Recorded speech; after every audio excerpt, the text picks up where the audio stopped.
Assalamu alaikum wa rahmatullahi wa barakatuh. Peace and blessings be upon those who follow guidance.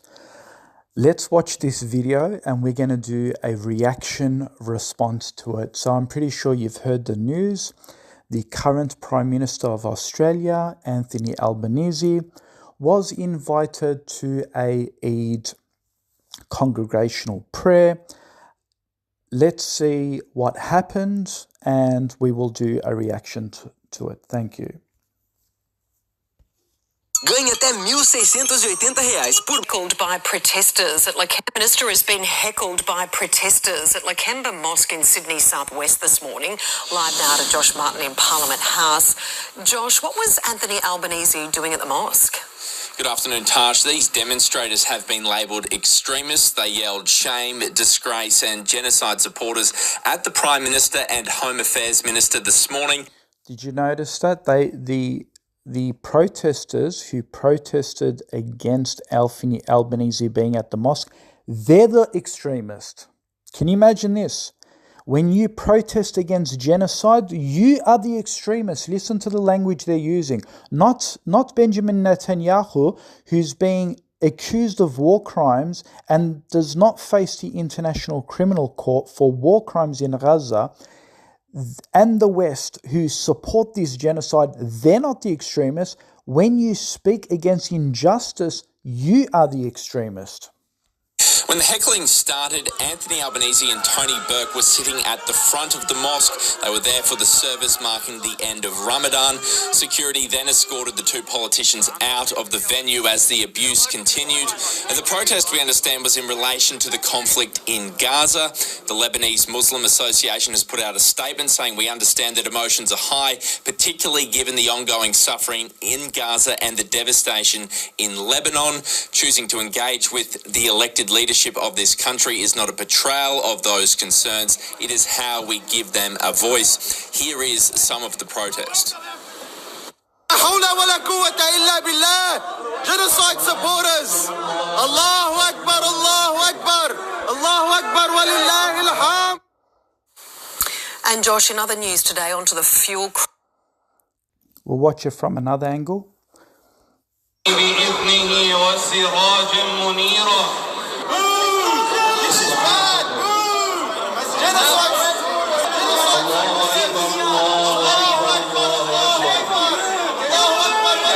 Get him out of here. We as Australian Muslims. Get him out of here. Ramadan. He's a fucking sellout. Shame on you. Shame. It's the Alabama that's the problem. عنا خطبة.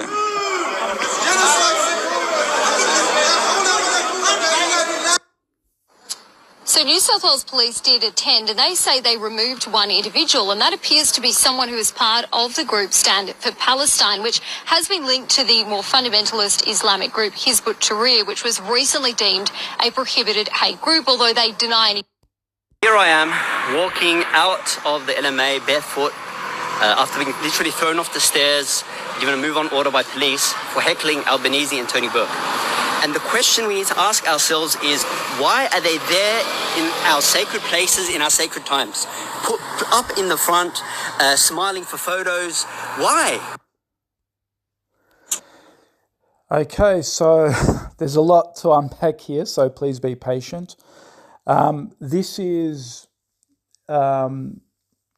So I'm gonna address the 3 points: the hypocrisy from the Islamophobes, the hypocrisy of those who actually invited, and some of the soy boy Muslims who are saying this is unacceptable. So we're going to break it up into 3 parts. So the first part is the Islamophobes. So interesting how you're a radical. Remember, we spoke about this. You're an extremist if you say stop a genocide.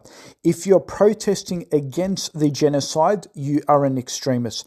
Remember how they said that the liberals and the Muslims protesters protesting at university campuses, they were the extremists for telling the government to stop the genocide in Gaza.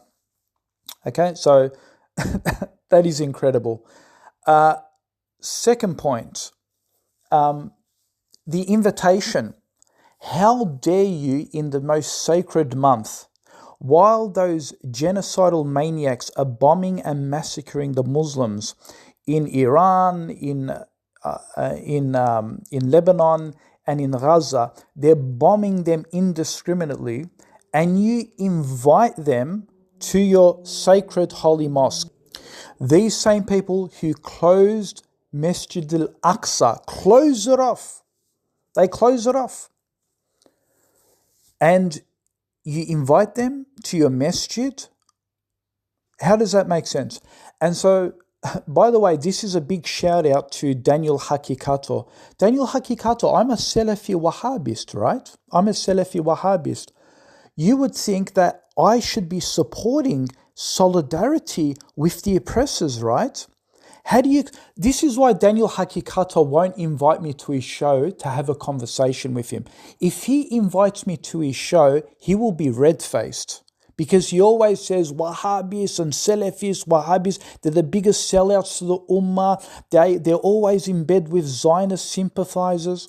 I'm here as a Salafist saying that this mosque in Sydney, this Lebanese mosque, is a sellout for inviting those who support a genocide, and I'm condemning this. But of course, I'll never get invited to his show. So this is a big shout out to Daniel Hakikato.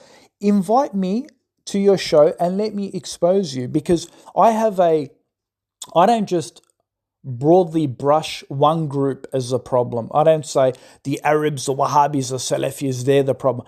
I brush the entire community, and Daniel Hakikato doesn't like that. He just wants to go after one particular group. And that's why he won't invite me. He won't invite me because I'll expose all the other groups. But I mean, seriously, if you guys are my followers, I mean, I do have subscribers, not as many obviously as Daniel, but go out and put this message to Daniel. Say, invite Mustafa to your show, have a discussion about this. But he won't. So here you go. They are sellouts. This mosques get governmental funding. So if they're getting governmental funding, obviously Albanese is going to be there, because they're doing a de-radicalization program where they are surveillancing every single Muslim. And Lakemba says, yep, you can surveillance every single Muslim. And there's a big deal going on between ASIO, Albanese, and some of these mosques. So the deal is, we're going to give you government funding, but in this, you're going to only preach our version of Islam to the masses, not your version of Islam. And if you're, like, for instance, if your version of Islam is preaching against the genocide of Gazans, then we're not going to give you funding, right? We're not going to give you funding like this. And so what happens is the mosque says, okay, no problem. We're not going to speak against the genocide of Gaza. We're going to be totally neutral in this. And we're just going to preach things that are in alignment with Western values, and we're going to preach things that don't make you uncomfortable or do not isolate you as the perpetrator. We're going to be silent about this, and the government says, okay, no problem. Then you're going to receive funding from us. So we're going to give you funding, right? So this is part of their de-radicalization program. Now, you may think, oh, well, you know, de-radicalization is good because some people in the community, some youths get misguided, and therefore you need to educate them with a proper version of Islam to de-radicalize them. We understand that, and I can understand that as well. I'm in complete support of that. But the buck doesn't stop there. We all know the buck doesn't stop there. Their de-radicalization also means to be silent against Israel. And if you actually speak against Israel, then you are classified as an anti-Semite, and your mosque is an anti-Semite. You are a hate preacher, and therefore we're going to cut funds from you.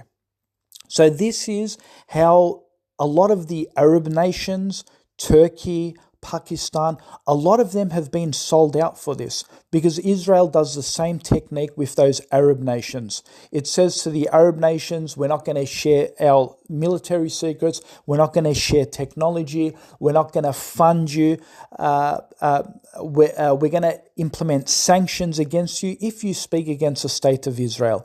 And this is why they replace a lot of the Islamic leaders for leaders that are complicit and turn their backs on the genocide in Gaza. We see this with Mohammed Morsi, how they pulled him off the presidential election, how they pulled him off. They pulled him down, they teared him down. He was democratically elected. They replaced him with Sisi, someone who turns a blind eye to the genocide in Gaza. They even did the blockage. Remember, in the southern part of Gaza, they actually closed the southern border. So, and the Islamophobes were laughing, right? They were saying things like, oh, even Egypt isn't accepting the Palestinians because notice, Egypt made an agreement with Israel and said, we're going to trap these Gazans, we're going to starve them. They did it together, right? In the southern border. No help came through from the southern border. So again, they were complicit. The Egyptian government, who is secular, who are sellouts, they have a reformed version of Sunni Islam, which is pro-Israel. And this is what Israel deems to do. And this is why they're trying to remove the Iranian regime. And they want to put that puppet in there, that Iranian, what was his name? Pavlov something, right? May Allah curse him. They want to put him in there to Razi or Ravi Pavlov or something like that his name is. They want to put him in there to replace Reza Pahlavi, that's right, that's his name. They want to replace him because he is secular, he is liberal, he hates Islam, he hates Sharia law. He wants to institutionalize Western values into the country, wants to bring in feminism, porn, strip clubs, nightclubs, drugs, alcohol. He wants to bring all of that into Iran and corrupt the country as much as he can. Feminism. And so, yeah, he wants to turn it into wokeness. And a lot of the West are hating wokeness, right? But they want that. This is what they want to do. They want to corrupt and destroy Islam because the West is destroyed. Religiously, they're destroyed, so they want to destroy Iran as well. This is their last step. And so this is exactly what they're doing.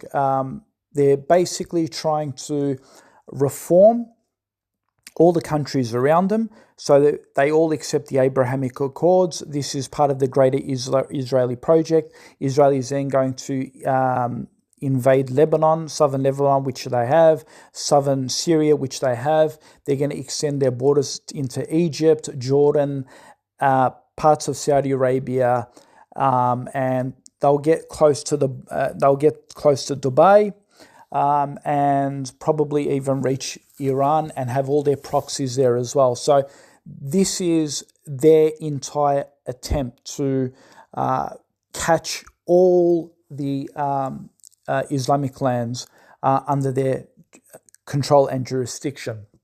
This is part of the greater Israel project. So I've already explained to you why these mosques have been sold out, right?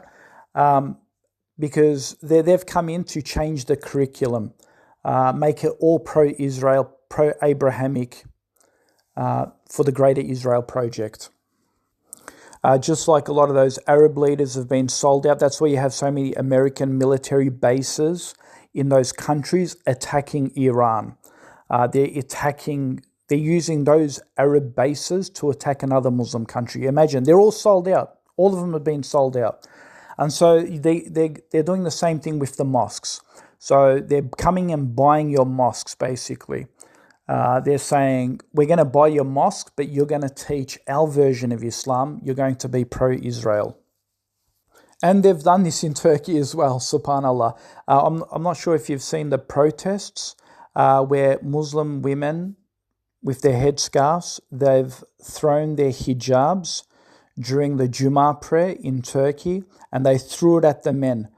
Not that they took off their hijabs as in denouncing Islam. No, this is a symbolic gesture to men to say, you are cowards, go and defend Al-Aqsa, because the Israeli forces closed down Masjid Al-Aqsa. This is the first time in 40 years they've closed down Masjid Al-Aqsa. And so the Turkish people are fed up. And what was interesting is that people in that demonstration, they actually said, oh, this is disrespectful. How dare you throw your hijab in a mosque? This is a sacred place of worship. These same people who condemned this did not go and condemn Masjid Al-Aqsa being closed down. Can you believe it? They had more condemnation of women throwing them hijab than they had condemnation at Israel closing down Masjid Al-Aqsa. Imagine.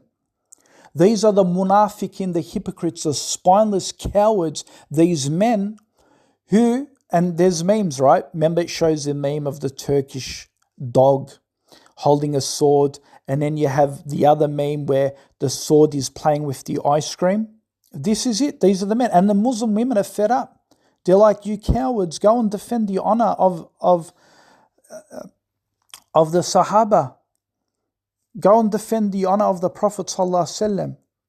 That's the third holiest mosque that is being closed down, and you voice out condemnation of hijabs being thrown at you symbolically, but you do not speak against Aqsa being closed.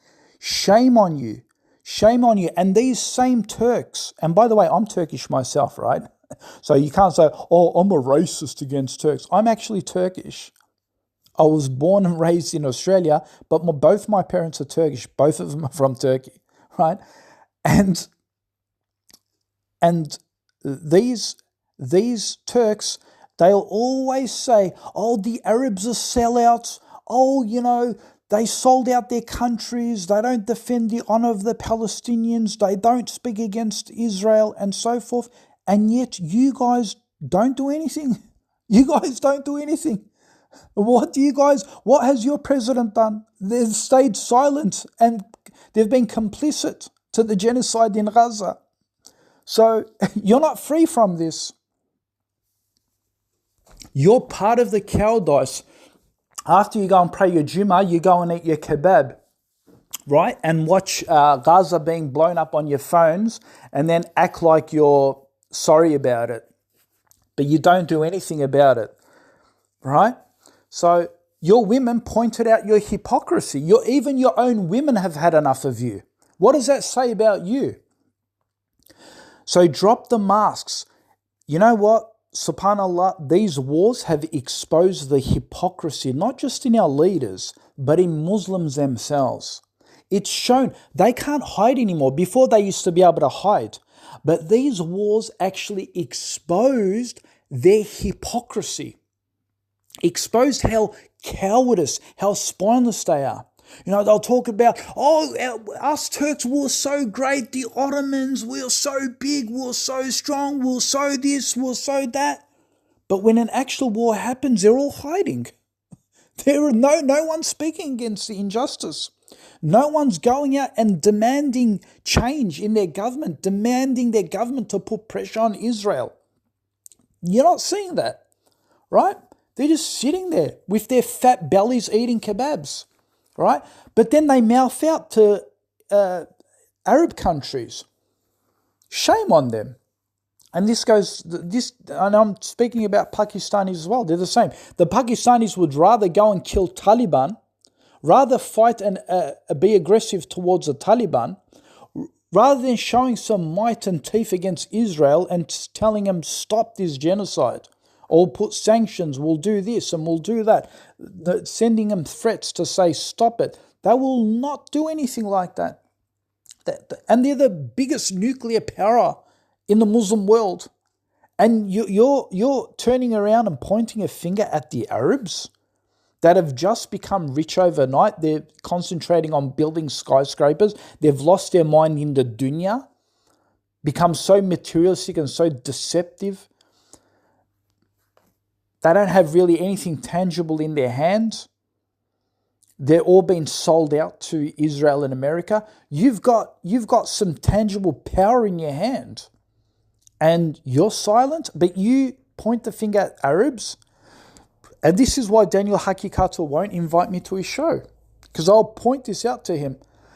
And the Arabs are not, the Turks aren't Wahhabis. The Pakistanis aren't Wahhabis. Majority of Turks are Hanafi Sunnis. And the Pakistanis are the same too. Nashbandi or Deobandi or whatever, Maliki or Hanafi. Majority of them are that. They're not Wahhabis, but they're not moving. If they were Wahhabis, you would have attacked them too, right? If Turkey was a Wahhabi country, the Pakistani brothers would have attacked them, right? And if Pakistanis were Wahhabis, the Turkish brothers would have attacked them, right? And said, you guys are Wahhabis, right? But they're silent about this. See, and this is their cowardice, that they would only attack Wahhabis and Salafis being sellouts, but they will completely shut their mouth being sellouts themselves. And they belong to a different denomination, a different sect, right? They're still in the fold of Islam, but they belong to a different school of thought. And yet their school of thought is not criticized. Why is that? And now let's go ahead and address the Muslims who said, oh, this was disrespectful. This was disrespectful. We'll continue to address that. Have a look at this. This is Torgs Gorsay. He writes, and he tries to use that. For some reason, they remember all the Islamic principles when it comes to being peaceful and nice and being polite to the non-Muslims, right? Have a listen to what he says. He writes, he says, actually comments for the brother in the video, we do. He says, realize where we're living. He's saying we're living in Australia, but there's also ayats and hadiths about living in a country that's not Muslim. He says Christian lands accept that we have to abide by the rules. Correct me if I'm wrong about this, but Allahu Alam, Allah knows best. Some will know that living in a non-Muslim lands is generally permitted if Muslims can practice their faith freely without persecution, but it becomes discouraged or impermissible if it leads to abandoning religious obligations, compromising faith, or inability to practice. Key conditions include safety, upholding Islamic identity, and not being forced into forbidden acts. According to scholars advise that the Muslim should obey the laws of the land they live in, provided those laws do not contravene Islamic law, Sharia. He says conditions for living in non-Muslim lands. He says practicing faith. He says the ability to perform essential duties like prayer and fasting is necessary. Refraining from haram. The environment should not encourage committing forbidden acts. Preserving identity. It is crucial for Muslims to maintain their religious and moral identity, especially to protect the faith of their children. Dawah. Some scholars consider it important for Muslims to engage in conveying the message of Islam. Dawah.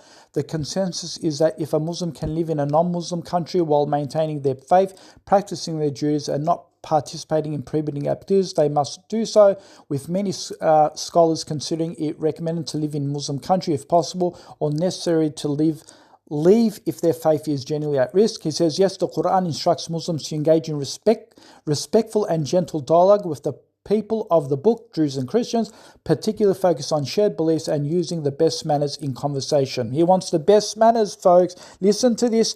By the way, he's not a Wahhabi. I'm going to prove to you he's a Hanafi Turk, right? And he's not a Wahhabi, right? He's going to say he's not a Wahhabi.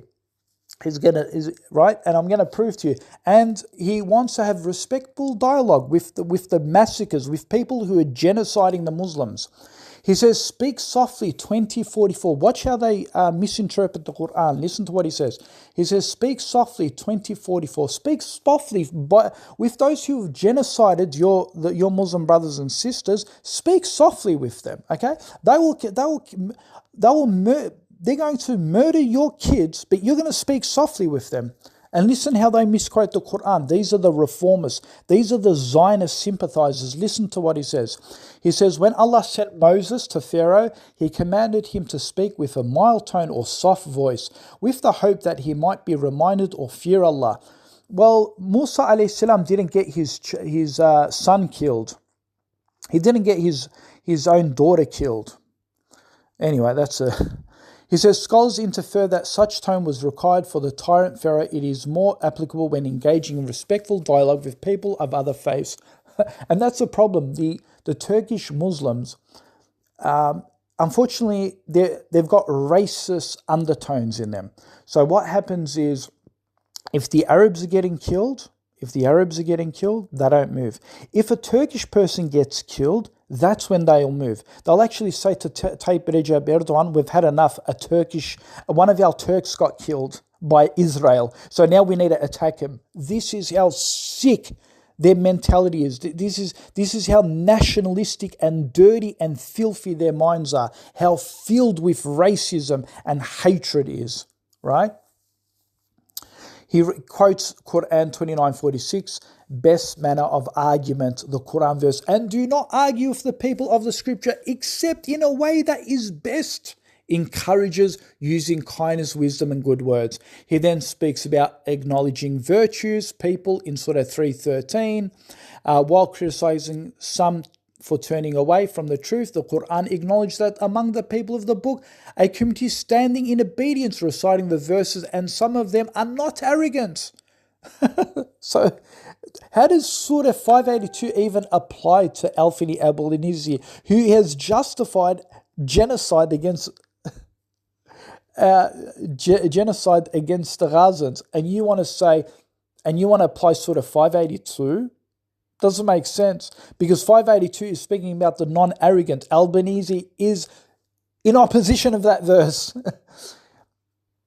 Anyway, I responded and I said, you've mentioned a lot, correct principles, but you've applied them in the wrong place. Yes, Islam teaches us to obey the laws of the land, to live peacefully in non-Muslim countries, to speak with wisdom and good character. No one is denying that. But none of those principles mean you must remain silent or overly polite towards political figures when they support injustice. Even the verse you quoted makes this clear. Allah says to speak in best manner except with those who act unjustly, 29:46. So the Quran itself makes a distinction. This isn't a blind politeness. You mentioned Pharaoh and the command to Moses to speak softly, but scholars explain that this was at the start of calling to truth, not when oppression is ongoing and being justified publicly, because the same Quran also commands standing firmly for justice even against powerful people. Now let's be clear about something. Obeying the laws of Australia under Anthony Albanese, showing moral approval, silence or forced politeness towards his political stance. No law in Australia says you must praise politicians, you must not criticize them, you must suppress your moral.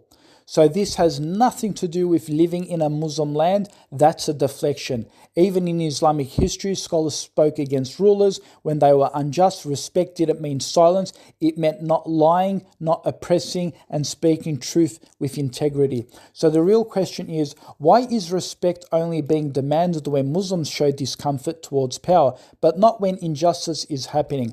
Because what's being asked here isn't adab, manners, it's quite compliances dressed up as religion, and those are not the same thing.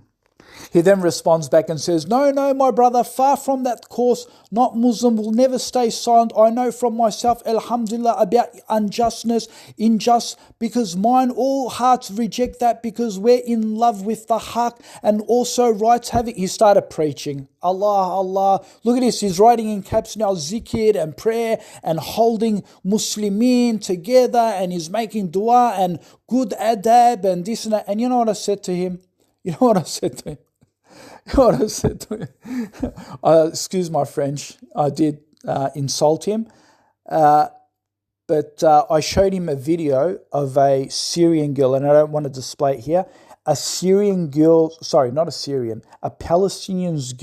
face was blown in half. She's still alive. She's crying, wallahi al-azim. And if you want to see the video, you can go to my shorts. In my video shorts, you can go and watch it for yourself. Wallahi al-Azim, half of her face has been blown off. She's lost half of her face and she's crying. How can a person cry when they've lost half their face? And I shared that video and I said, tell me if you still insist on being polite to these genocidal maniacs who are complicit in these crimes. Will you still be polite? And he turns around and says, oh, I'm not a Wahhabi. He says, he's talking about he's a Hanafi Muslim. He goes, look at Ottoman history. He says, polite, you need to be polite. You need to do this and you need to do that. He literally ignored the video I sent him. And this is the thing, because, and this is why I say a lot of the Turks are racist, because Islam teaches that you need to put your nationalistic garbage behind you. There's a hadith that says, and Islamophobes bring this hadith up, that if you have this nationalistic pride that you're Turkish and you're better, it says go and bite your father's penis, right? Go and bite your father's, meaning you know if you hold your lineage, it's a symbolic way of saying He's not saying it like in a reality, go and do this. It's more of a symbolic term to say, what pride do you have that you came from your dad's testicles and you accidentally came from that area? So go and bite it then. Go and bite your pride. Right? So it was more of a derogatory term. He didn't mean it in an explicit way. And he's like, oh, we're Muslim, I'm Turkish, I'm this and I'm that. And you know what I replied to him? I said, perfect. Did your wife throw her hijab at you too? Coward racist. That's what I said to him. Because these are the same coward racists who their own wives have thrown their hijab at them. If they've got any dignity, they've thrown their hijab at them and they said, go and defend the honor of Masjid al-Aqsa, you cowards. And look, he's actually deleted his comments. Can you see here? He's deleted all of his comments here. And people saying, oh, he should show some respect and adab in the mosque. It is a house of Allah, not a place for shouting. Even in your culture as an Arab man, if an enemy comes to my house, I still treat him with respect. Question, why would you invite him to your house? If these people massacred your daughter and your kids, would you invite them to your house? Let alone the house of Allah, would you invite them to your own house? And this is a problem. I've been saying this all the time. Put yourself in the shoes of the Palestinians. This is the problem. You won't do that.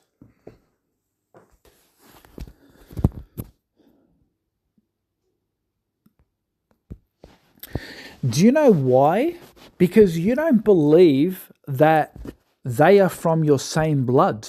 You may be Pakistani, you may be Turkish, you may be from the UAE, I don't know. But you don't believe they are your blood. You don't believe that they are your brothers and sisters. This is the nationalistic disease that has been caused, and this is the true thing that has caused division between the Muslims. The Prophet ﷺ said that the ummah is like one body. If one part of the body is hurting, the whole body is hurting. But Muslims don't feel that same way, right? So when Palestinian children are getting killed, you know what they're saying? Well, they're just Arabs.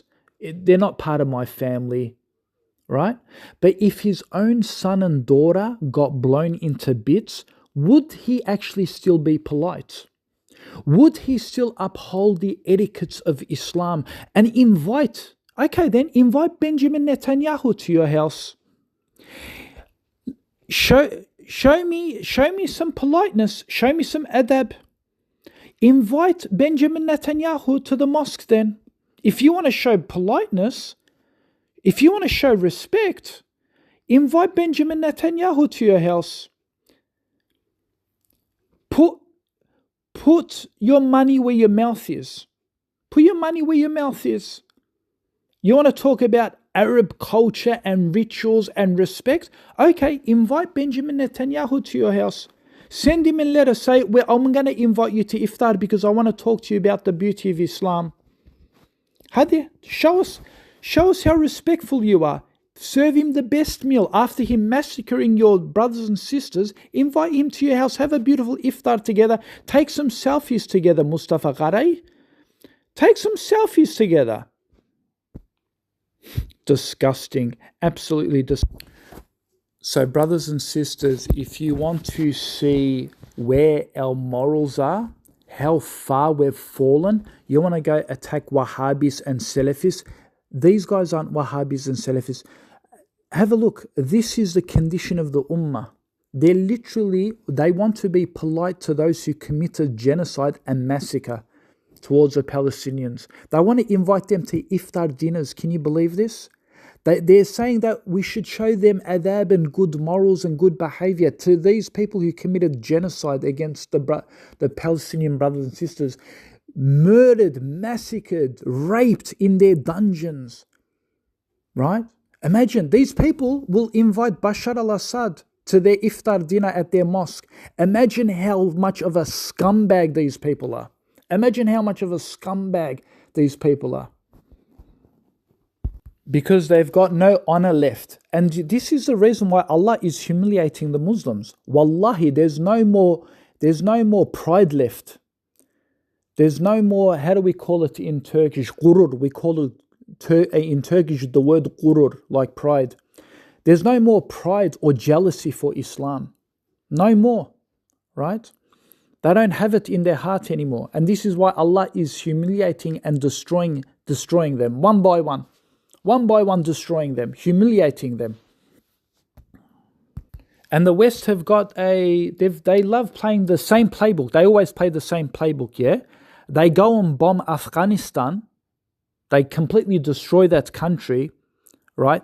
They throw drones at schools, killing and massacring children, right? And then you know what they do? After the war, they say, come, let's play cricket together. We play the World Cup cricket. And the Afghanistans, they go and play cricket with them. Wallahi, it's like they literally forget. They forget all the genocide and massacre that is committed. Right? So these genocidal maniacs want to commit genocide and completely turn Gaza into a parking lot. And then they want to come to your mosque to have iftar with you. And then the Muslims say, why? You need to show them good manners. They are so twisted. May Allah protect us from your hypocrisy. May Allah protect us from your hypocrisy. If someone came and raped your daughter, killed them, would you invite them to your house? How then you condemn us? You condemn those who are speaking in an ill way against the Prime Minister in a mosque, yet you don't condemn the mosque for inviting these evil people. Look how twisted you are, man. Look how twisted you are. Shame on you. When the Dajjal comes, Wallah al-Azim, when the Dajjal comes, these people, you know what they'll say? They'll say, don't judge Dajjal. Wallahi, they'll invite the Dajjal to the iftar dinner. The Dajjal will come and they'll be like, come to the iftar dinner. We need to be polite with you. We need to speak to you in wise and good, in kindness.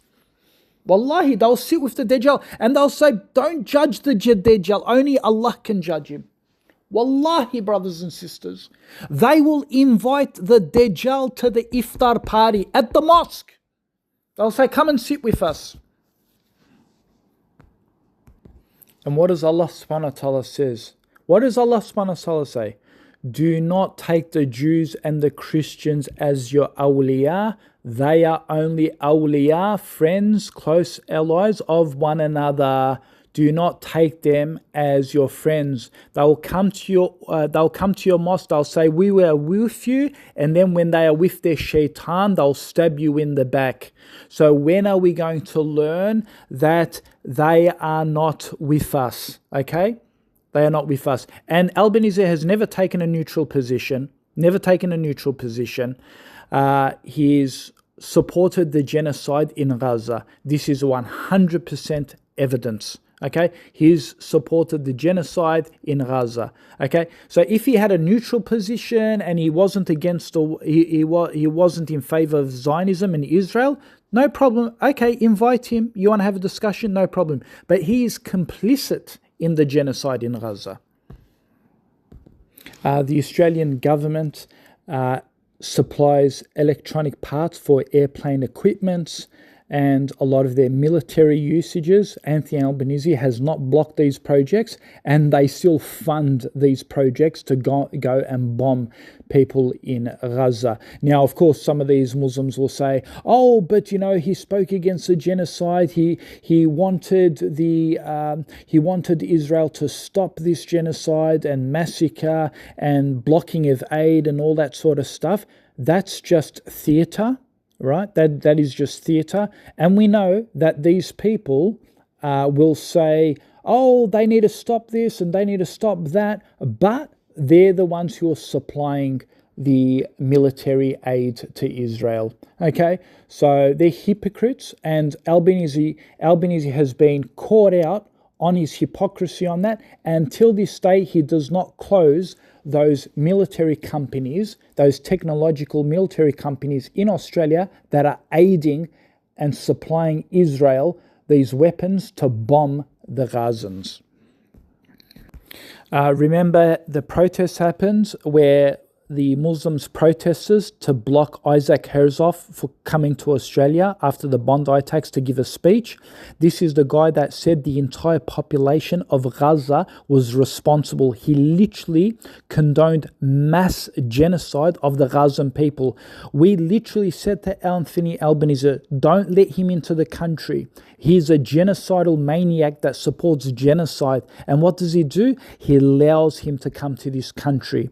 He allows him to come to this country to conduct a pro-Israeli rally.